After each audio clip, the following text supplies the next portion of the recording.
সম্প্রতি নীতি আয়োগের বৈঠকে মুখ্যমন্ত্রী মমতা ব্যানার্জির মাইক বন্ধ করার অভিযোগ নিয়ে বিধানসভায় বিশেষ নিন্দা প্রস্তাব এনে আলোচনাকে ঘিরে শাসক বিরোধী চাপানোত্তর তুঙ্গে ওঠে।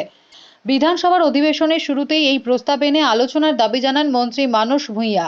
সেই দাবি মেনে অধ্যক্ষ বিমান বন্দ্যোপাধ্যায় আলোচনার অনুমতি দিলে মানসবাবু বলেন, গত 27 তারিখ নীতি আয়োগের বৈঠকে যে অগণতান্ত্রিক আচরণ করা হয়েছে গোটা দেশ তার সাক্ষী। এদিকে প্রস্তাবের তীব্র বিরোধিতায় মুখর হন বিজেপির মুখ্য সচেতক শঙ্কর ঘোষ। 60 মিনিট বাইরেও দেখা যাচ্ছে যে যিনি বাইরে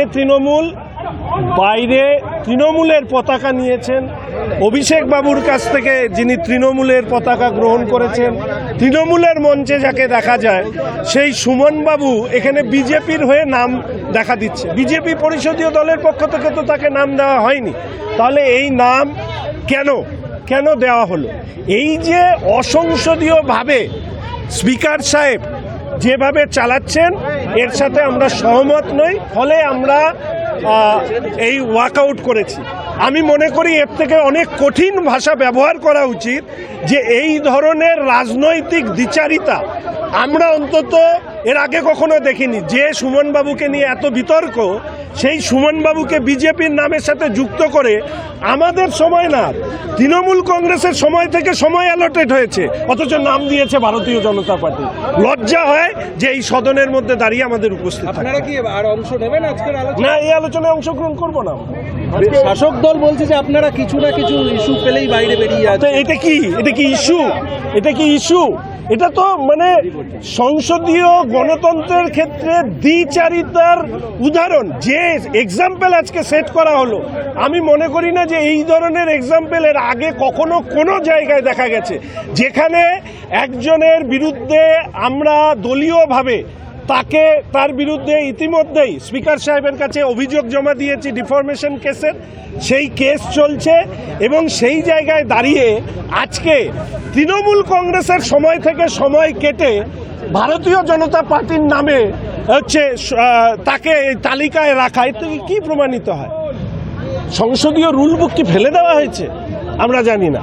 ফলে এই ধরনের ঘটনায় আমরা প্রতিবাদ করতে গিয়ে আমরা আজকে ওয়াকআউট করলাম। সুমন কাঞ্জিলালের অবস্থান আপনি জানতে চেয়েছিলেন স্পিকারের কাছে, উনি কি বললেন এবং আপনারা তাতে কতটা?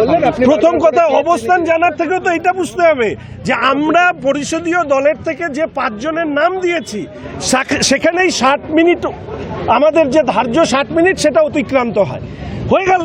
অবস্থানে জানার তো বিষয় নেই, আমি তো নাম দিইনি। আরে বিজেপির সদস্যের নাম তো দেওয়ার অধিকারী আমার, পরিষদীয় দল চিফ হুইপ, আমি তো নাম দিইনি। তাহলে বিজেপির হয়ে নাম দেওয়ার অধিকারটা কে দিয়েছে ওনাকে? কে দিয়েছে? স্পিকার সাহেবকে সেটাকে ক্ল্যারিফাই করতে হবে। বিজেপি পরিষদীয় দলের নাম কি বা অন্য কেউ দিয়ে দিতে পারে, সেটা ক্ল্যারিফাই করতে। মন্ত্রীর মতন মিথ্যা ভাষণ দিতে অভ্যস্ত নেই বা অসত্য ভাষণ দিতে অভ্যস্ত নেই। রুলিং এবং অপোজিশনকে 2 ঘন্টার আলোচনায় 50-50 টাইম দেওয়া হয়, অর্থাৎ 1 ঘন্টা। আমাদের অপোজিশনের পক্ষ থেকে 1 ঘন্টা সময় আমরা দিয়েছি। আমরা 5 জনের নাম দিয়েছি। সেখানে আমাদের মনোজ কুমার ওরাও, মালতী রাভা রায়, শিখা চ্যাটার্জি, বিশাল লামা, অরূপ কুমার দাস। হঠাৎ করে এই 60 মিনিট আমাদের হয়ে গেল। এরপর একে একে লাভলি মৈত্র, নির্মল ঘোষ, চন্দ্রিমা ভট্টাচার্য, ফিরহাদ হাকিম, শোভন দেব চট্টোপাধ্যায় প্রমুখ প্রস্তাবের সমর্থন করে বক্তব্য রাখেন।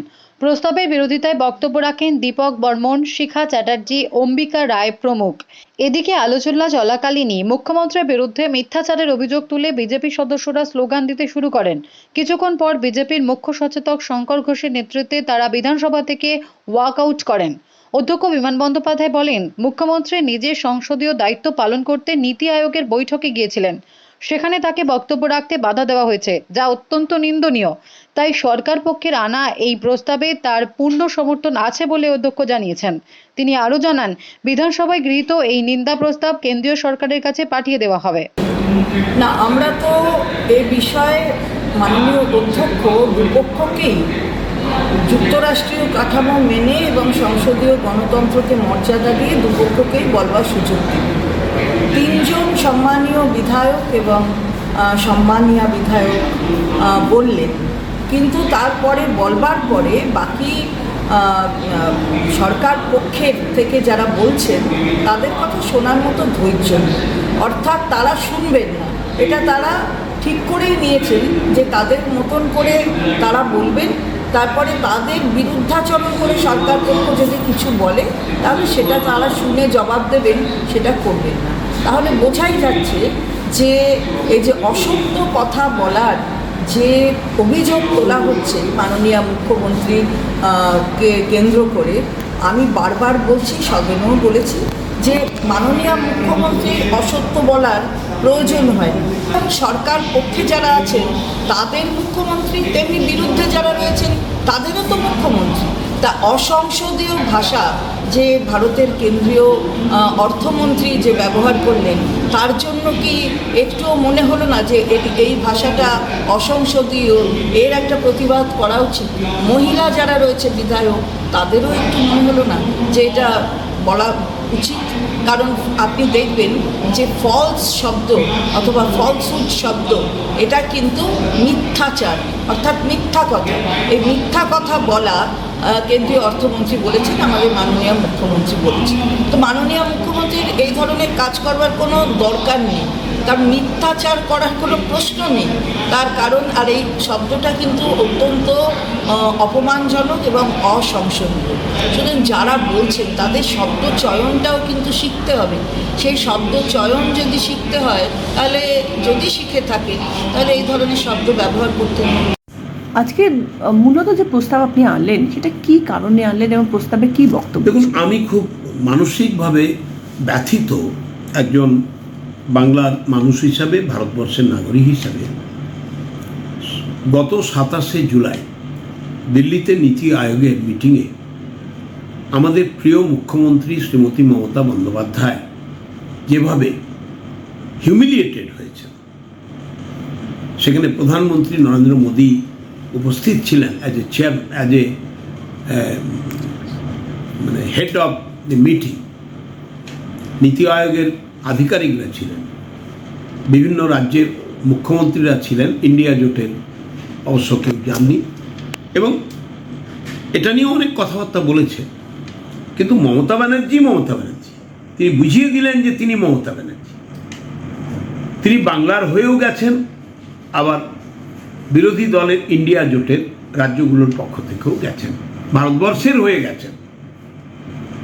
আগে ছিল প্ল্যানিং কমিশন, এখন নীতি আয়োগ।